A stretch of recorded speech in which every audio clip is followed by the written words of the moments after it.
हमारे साथ AIMIM के चीफ लोकसभा के सांसद असदुद्दीन ओवैसी साहब जुड़ गए हैं। ओवैसी साहब, बहुत बहुत धन्यवाद ABP न्यूज़ से बात करने के लिए। सबसे पहला सवाल मेरा यही है, आज जो सुप्रीम कोर्ट में हुआ, सुप्रीम कोर्ट ने जिस तरीके से कार्रवाई जिला जज को दे दी है और वो चलती रहेगी, आपकी क्या प्रतिक्रिया है?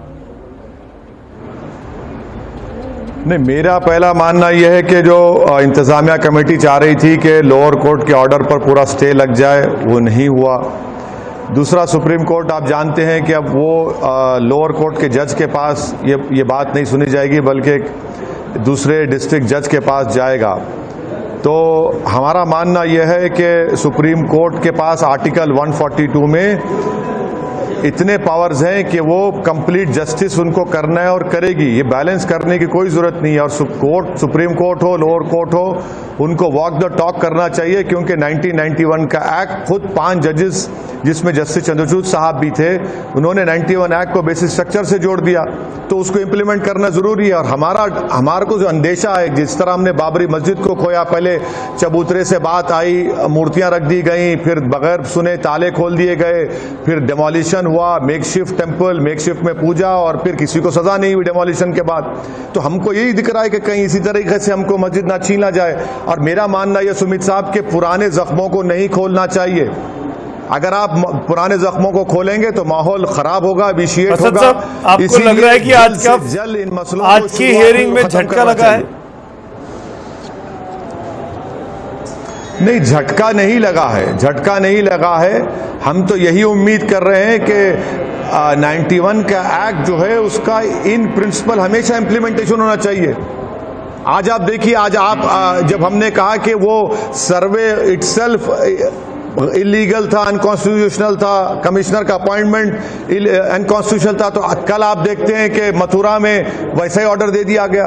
जबकि 54 ईयर्स पहले हिंदू और मुसलमान बैठकर तस्वीर कर लिए मथुरा के बारे में। मुसलमान ने अपनी जमीन दे दी ईदगाह की, वहां पर एक शानदार मंदिर बन गई, वहां पर एक स्टेयरकेस का मलबा था, उसको हटाकर उसको हिंदू भाइयों को दे दिया गया। जो परनाला और ड्रेनेज की पाइपलाइन का रुख मंदिर की तरफ था, उसको पलटा दिया गया। और 55 ईयर्स के बाद उसको कोर्ट में दिया गया एग्रीमेंट को, आप उसको पलट जाते हैं उससे। इसीलिए हम कह रहे हैं कि ये पूरी मुकम्मल साजिश की जा रही है देश के माहौल को खराब करने की। यकीनन कोर्ट को जाने का इख्तियार आपको है, मगर लोअर कोर्ट का काम ये है कि 91 के एक्ट को सामने रखकर खत्म करें उसको। कहा ना आज उसी जस्टिस चंद्रचूड़ ने आज कहा ना असद भाई 91 एक्ट को लेकर कि अगर कोई सवाल खड़े करता है तो उसकी जांच हो सकती है, जांच होनी चाहिए। उन्होंने एग्जाम्पल दिया चर्च को लेकर, नहीं कि किसी पारसी के पूजा स्थल पर क्रॉस रखा हो तो मामला कोर्ट में जाए तो जज उस जगह के धार्मिक स्टेटस की जांच कर सकते हैं। तो सुनिए, सुप्रीम कोर्ट में ये एक इंटेलेक्चुअल एक्सरसाइज हर कोर्ट में होती है। जजेस और वकलाओं में जजेस सवाल करते हैं लॉयर से, और लॉयर उस सवाल का जवाब देते हैं। अगर जस्टिस चंद्रचूड़ जज ने जो मिसाल दी कि अगर एक क्रॉस को एक जगह पर रख दिया जाएगा तो क्या वो चर्च हो जाएगी, क्या उल्टा वाइस वर्सा होगा, तो समझिए इस बात को। देखिए, ये एक इंटेलेक्चुअल डिसऑनेस्टी है ना कि अगर आप एक क्वेश्चन सुनिए सर, क्वेश्चन के सवाल को अगर आप ऑब्जर्वेशन करें, करार देने गलत है, जांच होनी ही नहीं चाहिए। जस्टिस चंद्रचूड़ कह रहे हैं कि जांच हो सकती है, बिल्कुल नहीं होनी चाहिए। आपके सामने सबमिशन नहीं सर, नहीं सुमित साहब, क्या इस जजमेंट में बात कही गई जो आप कह रहे हैं? ये जज और वकलाओं में एक इंटेलेक्चुअल एक्सरसाइज होती है। अगर आप एक क्वेश्चन के आंसर को ऑब्जर्वेशन करार देंगे तो गलत है, ऑब्जर्वेशन को जजमेंट करार देंगे तो बिल्कुल गलत है। क्या जजमेंट में बात रिफ्लेक्ट हो रही है?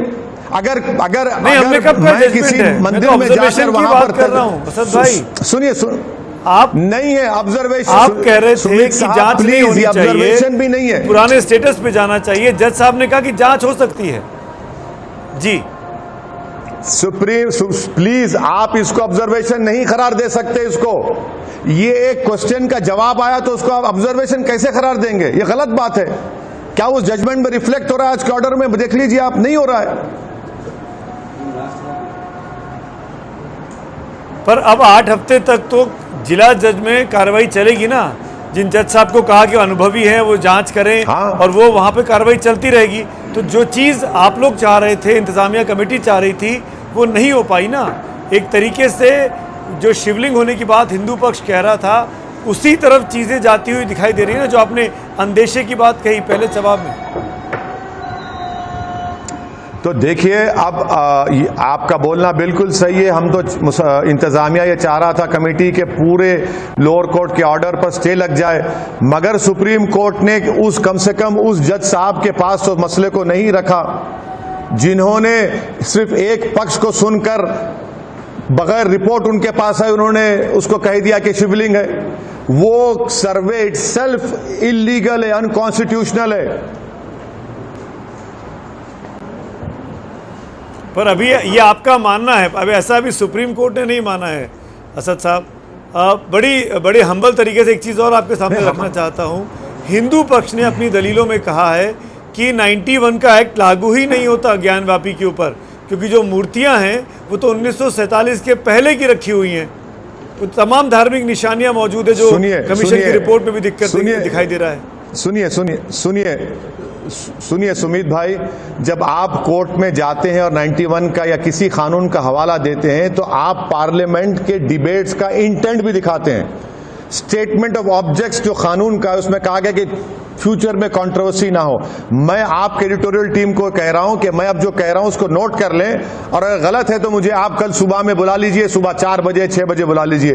क्या यह बात सच नहीं है कि लोकसभा में जब ये डिबेट हो रही थी तो उमा भारती ने पैरा 684 से 691 पढ़ लीजिए, पैरा 709 से 719 पढ़ लीजिए। उमा भारती ने कहा कि ज्ञानवापी का क्या होगा, बीजेपी मोशन हार गई तो वो हिस्सा ज्ञानवापी की मस्जिद 91 के एक्ट में प्रोटेक्टेड है, और ये इंटेंट है पार्लियामेंट का।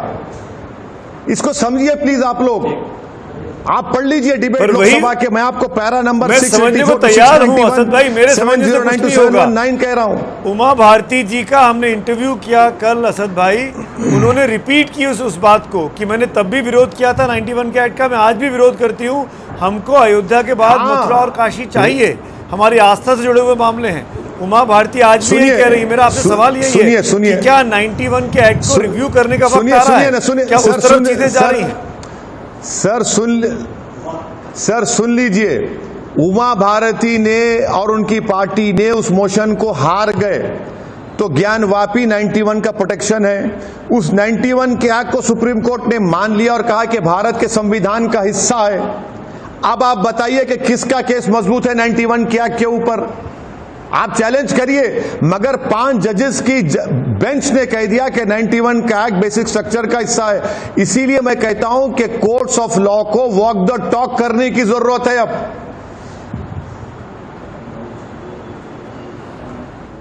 वो कौन करेगा वॉक द टॉक? किसको करना चाहिए? किसकी जवाबदेही है ये? वो कोर्ट्स करेंगे, वो कोर्ट्स करेंगे इंशाल्लाह। वो कोर्ट्स का ही काम है करना, क्योंकि कोर्ट्स ने उसको भारत के संविधान के बेसिक स्ट्रक्चर का हिस्सा करार दे दिया है। कोर्ट्स को ही करना चाहिए। अब आप देखिए मथुरा का मामला 57 ईयर्स पहले हिंदू मुसलमान बैठ के तस्वीर कर लिया, फिर खोलते उसको। क्यों खोलना चाह रहे आप? जब पूरे कोर्ट में चला गया एग्रीमेंट, सबको मान लिए, उसके बाद आप खोलते हैं, तो किसकी नीयत खराब है बताइए आप?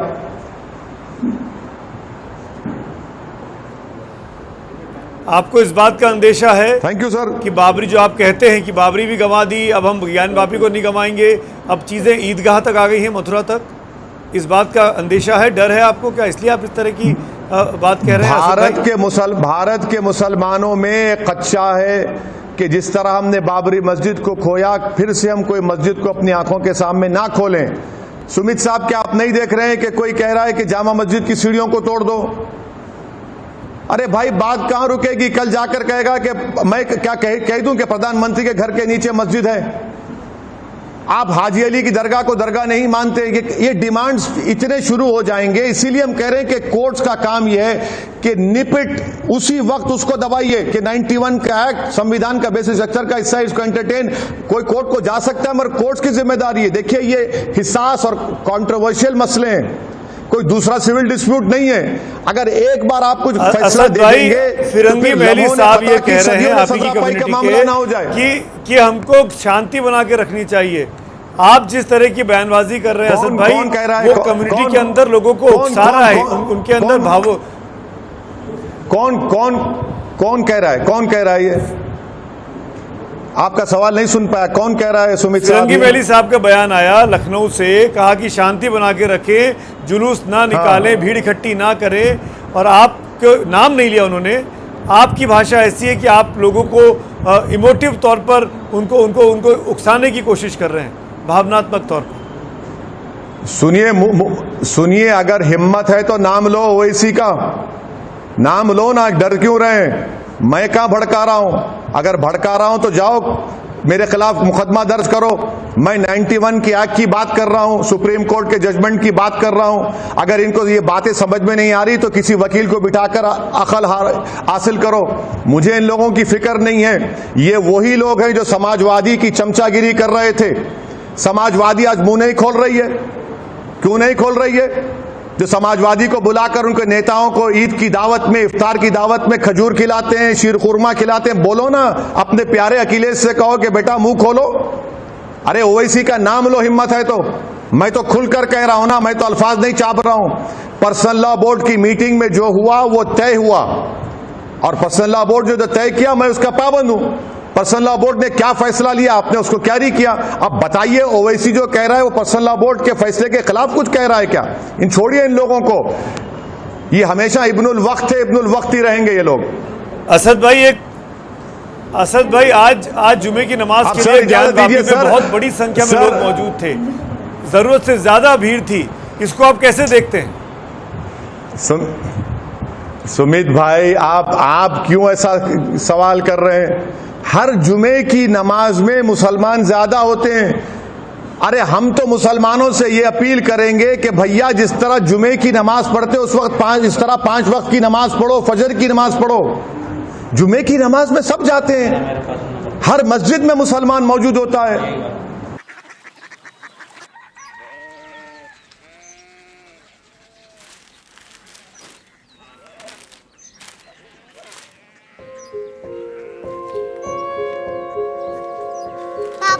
बाबा कोरिया सिटी জানি না।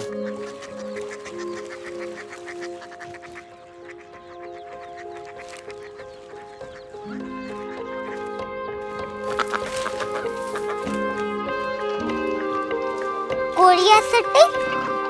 हाँ।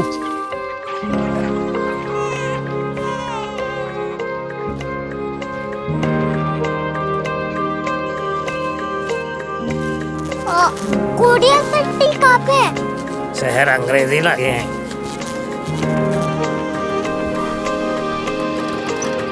Korea city.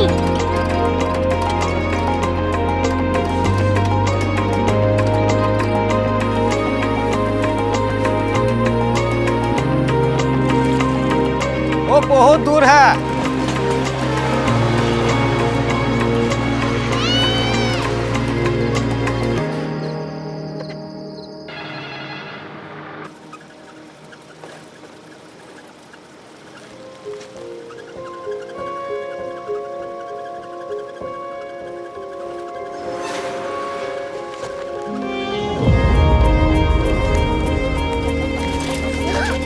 Korea city.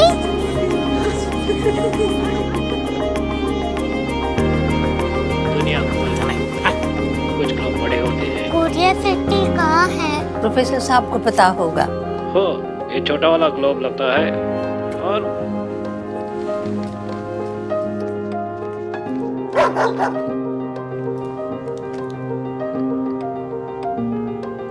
पता नहीं, मेरी बेटी से जाके मिल लो, शायद उसे मालूम हो।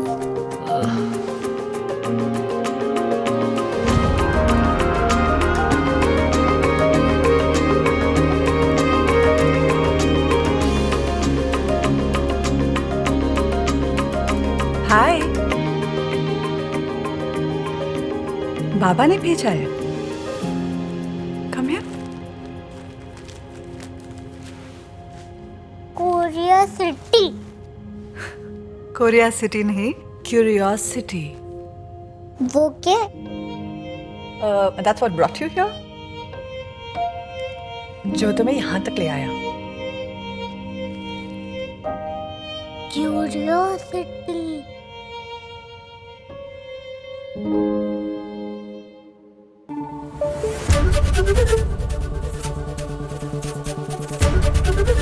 एबीपी न्यूज आपको रखे आगे.